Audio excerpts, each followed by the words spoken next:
안녕하세요. 딸아이를 키우고 있는 워킹맘입니다. 어디다 하소연할 곳도 마땅치 않고 그래서 여기에 오게 되었어요. 남편과는 서울에서 버스로 10분만 벗어나면 바로 나오는 경기권에서 거주하고 있어요. 할 수만 있다면야 저희도 서울에서 시작하고 싶었지만 당시 저희가 가진 돈이 많지가 않았거든요. 그래서 친정부모님의 도움을 받아 그나마 지금 사는 아파트에 들어올 수 있었습니다. 그리고 동네 자체는 마음에 쏙 들어요. 근처에 산도 있고 학군도 잘 되어 있는 데다가 당장 상권이 잘 조성되어 있다 보니 사는데 불편한 게 없거든요. 하지만 제가 육아휴직에서 복귀하고 얼마 되지 않아서 이직을 했는데 그러면서 출퇴근길이 멀어진 게 어떻게 보면 유일한 단점이라면 단점이네요. 전에는 남편과 마찬가지로 자가용으로 20분 정도면 출근을 할 수 있었거든요. 그런데 지금은 버스도 타야 하고 지하철도 타야 해서 운이 좋으면 1시간, 아니면 보통 1시간 20분씩은 걸립니다. 왕복으론 거의 3시간 가까이 걸리는 셈이지요. 그렇다 보니 집에 오면 말 그대로 파김치가 되어 있기 일쑤였어요. 사실 애만 아니었다면 이직할 일도 없었을 거예요.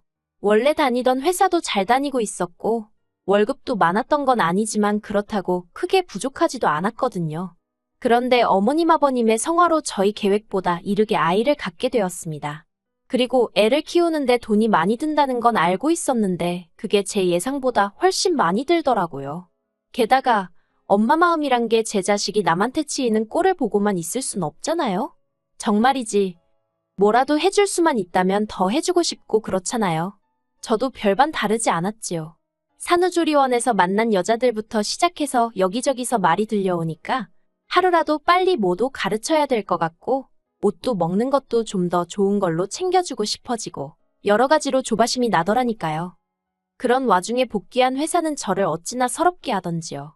비록 제가 대기업을 다니고 있던 건 아니어도 동네 구멍가게도 아니고 그래도 나름 직원 수도 100명이 넘고 연매철도 몇십억인 그런 곳이었거든요.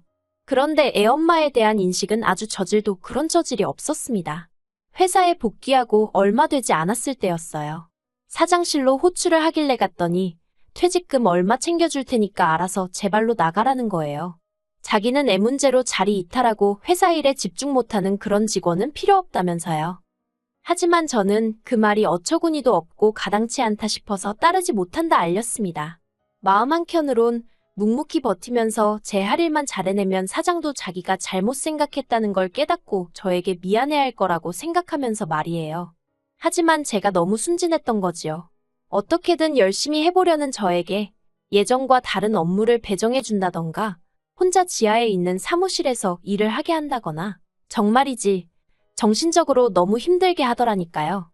그러다 그런 상황 속에서 다른 회사로부터 스카우트 제의를 받게 되었는데 바로 제가 지금 다니고 있는 회사입니다. 회사가 먼 게 마음에 걸리긴 했지만 이직을 안 한다고 해서 얼마나 버틸 수 있을지도 확신할 수 없었고 어쨌든 제가 먼저 지원한 게 아니라 오퍼라 그런지 연봉 조건도 좋았어요. 그러니 저로선 거절할 처지가 못 되었지요. 하지만 이 소식을 들은 어머님께서 애엄마가 돼가지고 밖으로 도내만의 말씀이 많으시대요. 제 딴에는 열심히 살려고 그러는 건데 어머님이 그런 식으로 말씀하시니 속이 어찌나 상하던지요. 그리고 말이 나와서 말이지만 까놓고 말해서 결혼할 때를 생각하면 지금도 사기 결혼을 당한 게 아닌가 싶을 정도로 억울할 때가 많았거든요. 일단 결혼 전까지만 하더라도 어머님 성격이 저런 줄은 꿈에도 생각을 못했고요. 여러 가지 이해 못할 행동도 많이 하셨어요. 처음 제가 시댁에 인사를 드리러 갔을 때 전 어머님의 얼굴을 보고 깜짝 놀랐습니다. 사람이 어떻게 살아왔는지 얼굴을 보면 다 드러난다고 하잖아요. 저희 어머님은 뭐라고 해야 할지 미운 주름이 많으셨어요. 인상 쓸 때 생기는 미간주름이라던가 처진입꼬리 주름이라던가 그런 거요. 게다가 말씀도 어찌나 괄괄하게 하시는지 보통은 아니겠구나 싶었지요. 하지만 어쩐 일인지 어머님은 결혼식도 혼수도 전부 다 저희들더러 알아서 하라시며 전혀 간섭도 안 하셨고 연락을 자주 해라 마라 그런 것도 없으시대요. 그래서 전 속으로 사람이 생긴 것만 보고는 모른다더니 정말 그렇구나 하고 생각했답니다.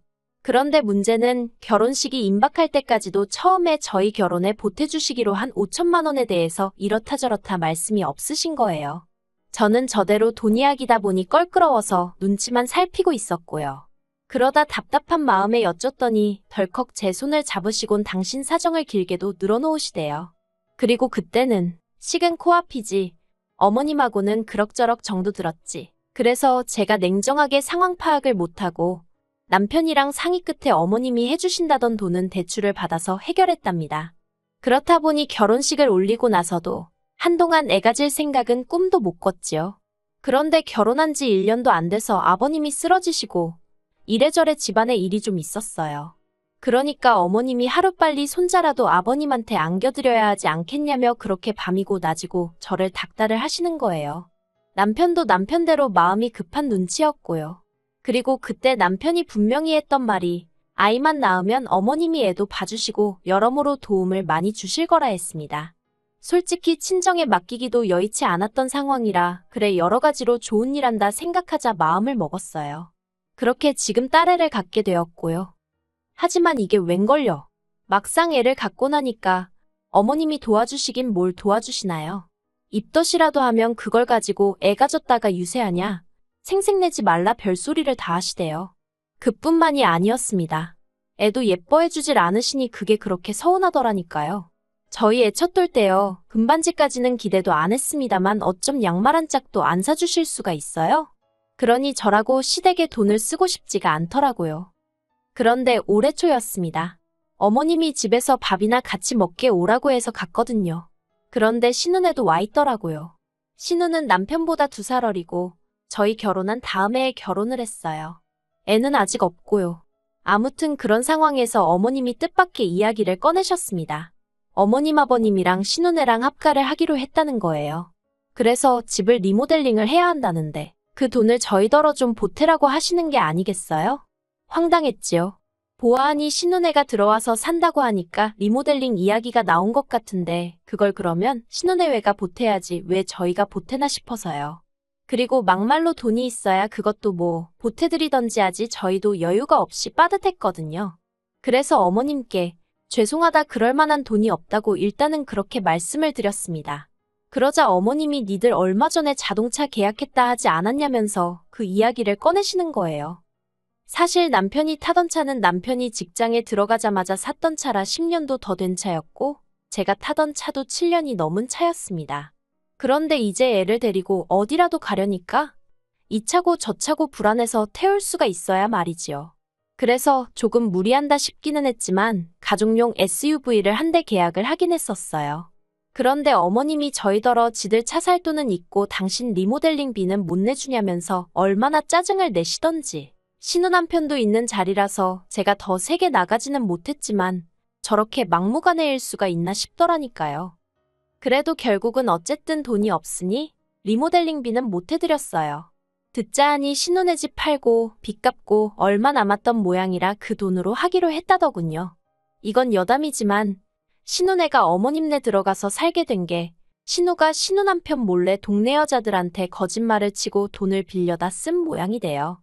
남의 돈으로 주식도 하고 여행도 다니고 솔직히 신혼 남편이 정말 몰랐을까 싶기도 한데 아무튼 꼬리가 길면 밟힌다고 그러고 다니는 걸 신우한테 돈을 빌려준 몇몇 여자들이 수상쩍게 생각하곤 경찰에 신고를 했나 봅니다. 그래서 합의를 해야 하네 어쩌네 그러면서 일이 커져가지고 집까지 팔게 된 거지요. 그나마 집이라도 한 채 있었으니 망정이지. 그리고 저희 어머님도 대단하다 싶은 게 그런 와중에도 남는 돈으로 리모델링을 강행하시더라니까요. 그런데 리모델링을 시작할 무렵 어머님이 저희랑 상의도 없이 저희 집에 아버님이랑 오셨더라고요. 그리고는 공사기간 동안 가 있을 곳이 없으니 당연한 거 아니냐면서 저희 집에 한 달 정도 계시겠다는 게 아니겠어요? 어이가 없었지요. 어머님 댁에서 5분 남짓한 거리에 이모님 혼자 살고 계시거든요. 뭐 아버님 입장에서야 처제인 이모님보다는 아들 집이 편하셔서 그러실 수도 있지만 아무튼 여러 가지로 저도 날이 서더라고요. 그런데 이미 짐까지 싸들고 오신 분들한테 안 된다고 할 수도 없고 남편도 자기도 몰랐다면서 미안하다고 하대요. 그래서 유야무야 같이 지내게 되었습니다. 그리고 말해 뭐 하겠어요. 한 달이 1년처럼 길고 고역이었습니다. 어머님이 계신다고 저나 남편의 일상이 조금 편해지고 그런 게 전혀 없었어요. 저는 집에서 7시에는 나가야 제 시간에 출근을 할 수 있었는데 어머님이 아침을 차려달라고 하질 않으시나 화장실도 하나뿐인데 그걸 차지하고 안 나오시고 정말 일부러 저러시나 싶을 정도로 아침부터 사사건건 사람 환장하게 하시더라고요. 게다가 아이도 전혀 봐주시려 하지 않으셔서 남편이 등하원을 시키는 건 여전했습니다. 그래도 남편은 자기 부모님이라 그런지 어떻게든 이해하려 하는 눈치였지만 막말로 저는 피 한 방울 안 섞인 남이었으니 불편할수록 싫은 마음이 극에 달하더라니까요. 그래도 시간이 흘러서 어머님 아버님은 리모델링을 마친 집으로 들어가셨습니다. 이제 다 끝났다. 숨 좀 쉬겠구나. 그게 제 머릿속에 처음 든 생각이었어요. 그런데 끝이 아니더라고요. 지난주 초였어요. 어머님 아버님이 연락도 없이 저희 집에 또 오셨더라고요. 일단 집 안으로 모셨더니 어머님이 찬물 한 잔을 그대로 들이키시고는 다음 주쯤에 저희 집으로 이사를 오시겠다는 겁니다. 일단 작은 방이 비었지 않냐면서 거기서 당분간 생활을 하셔야겠다나요? 이게 무슨 상황인가 싶어서 갑자기 그게 무슨 말씀이시냐고 물었습니다. 그러자 어머님이 하시는 말씀이 신혼남편 쪽에서 난리가 났다는 거예요. 알고 보니 신혼애가 살던 아파트는 신혼남편이 해온 것이었는데 그걸 홀랑 팔아먹어가지고 그쪽 사돈들이 화가 단단히 났다나요? 게다가 대릴사위까지 하게 생겼다면서 이혼을 시킨 애만의 집안이 다 뒤집어졌던 거지요. 그러니 어쩌겠냐면서 당신 딸 이혼녀 안 만들려면 일단 당신 아파트를 신혼애한테 줘야 될 것 같다고. 그래서 당분간 저희랑 사셔야겠답니다. 제가 그건 말도 안 된다고 했어요. 신우가 사고를 쳐서 이 사단이 난 건데 왜 제가 피해를 봐야 하냐고요. 그러자 어머님께선 저더러 시부모랑 사는 게 피해를 보는 거냐면서 제 말꼬리를 잡고 늘어지셨습니다. 저더러 그렇게 안 봤는데 아주 못돼 처먹었다면서 가족끼리 서로 돕는 거지. 너는 그런 것도 안 배웠냐고요. 저라고 할 말이 없었겠어요? 어머님은 저희 뭐 도와주셨냐고 물었습니다. 하다못해 저희 집에 계시는 동안 저희의 등하원 한 번 안 해주시고 애 옷 한 번 갈아입혀 주신 적 없지 않냐고요. 그렇다고 뭐 살림을 도와주셨어요. 반찬 하나를 해주셨어요. 계시는 동안 상전 노릇만 제대로 하고 가셨잖아요. 그런데 어떤 며느리가 좋다고 합가를 한다 들겠냐고 아주 생각나는 대로 막 따지고 들었네요. 그러자 옆에 있던 남편이 말이 너무 심한 거 아니냐며 저를 막더라고요. 솔직히 남편이라도 확실히 제 편을 들어줬다면 제가 그래도 화가 그렇게까지 나진 않았을 것 같아요. 그런데 남편이 저를 가로막는 순간 왜 시쳇말로 눈 돌아간다고 하잖아요. 제가 딱 그랬습니다. 남편더러 그러면 당신 혼자서 모시고 살든 말든 알아서 하라고요. 사위나 그쪽 사돈은 무섭고 나는 뭐 밟으면 찍소리도 못하고 납작 엎드릴 줄 알았냐고 내가 호구냐고 소리를 질렀지요. 그리고는 남편더러 당장 이 집 부동산에 내놓을 거라 했습니다. 아파트 계약 당시 대출을 제 이름으로 받으면서 명의도 제 이름으로 했는데 어휴 지금도 그때를 생각하면 천만 다행이다 싶어요. 아무튼 이후로도 남편은 계속해서 저더러 말을 가려서 하라면서 어쩌고 저쩌고 아주 난리도 아니대요. 결국 듣다 못한 제가 먼저 이혼하자는 초강수를 뒀습니다. 그러자 남편이 콧방귀를 뀌더라고요. 그리고는 한다는 소리가 그럼 저더러 애는 못 보고 살 줄 알라는 거예요. 시부모 모시기 싫어서 이혼하겠다 나서는 주제에 설마 애 욕심을 낼 건 아니지 그러면서 저더러 며느리로서 자격도 없고 엄마로서도 자격도 없다나요? 그래서 그러라 했습니다. 솔직히 정말로 애를 안 보고 살 자신은 없었지만 평소에 제가 딸이라면 사족을 못 쓰는 걸 아는 남편이었으니 딸의 빌미로 저를 겁주려는 거였거든요. 그리고 제가 보인 뜻밖의 반응에 아니나 다를까 남편이 꽤나 당황한 눈치였습니다. 저는 남편에게 양육권이고 친권이고 당신이 다 가지고 어머님 아버님 잘 모시고 자식 노릇하며 살라 했어요. 나는 대신 이 집만 있으면 된다고요. 그러자 어머님도 이게 아닌데 싶으셨는지 한 발 물러나시면서 딸이고 아들이고 다 이혼하게 생겼다며 나오지도 않는 눈물을 쥐어짜시더라니까요. 저는 남편에게 어머님과 나 둘 중 하나를 선택해라 그런 소리는 안 하겠다 했습니다.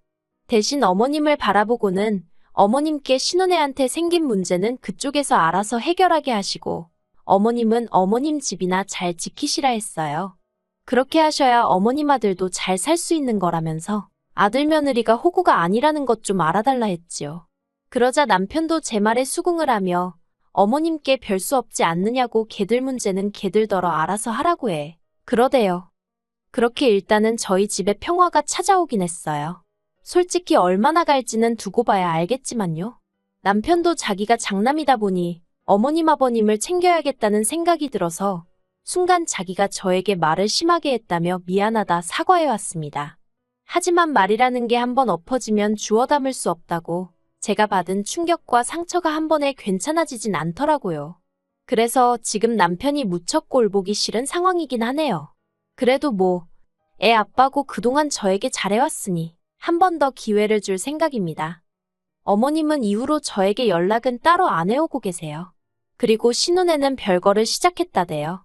신우 남편은 자기 본가로 갔고 신우는 신우대로 어머님 아버님하고 지내고 있어요.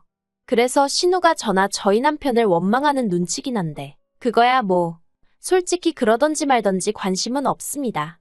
저는 제 가정이 소중하지 신우 가정까지 챙겨줄 여력도 없고 능력도 안 되거든요. 어떻게 끝내야 할지 모르겠습니다만 제가 하고 싶은 말은 가끔은 생각보다 더 세게 나가야 원하는 바를 얻을 수 있는 것 같다는 거예요. 앞으로도 어머님의 억지에 휘둘리지 않고 제 가정을 지키며 살아가 보겠습니다.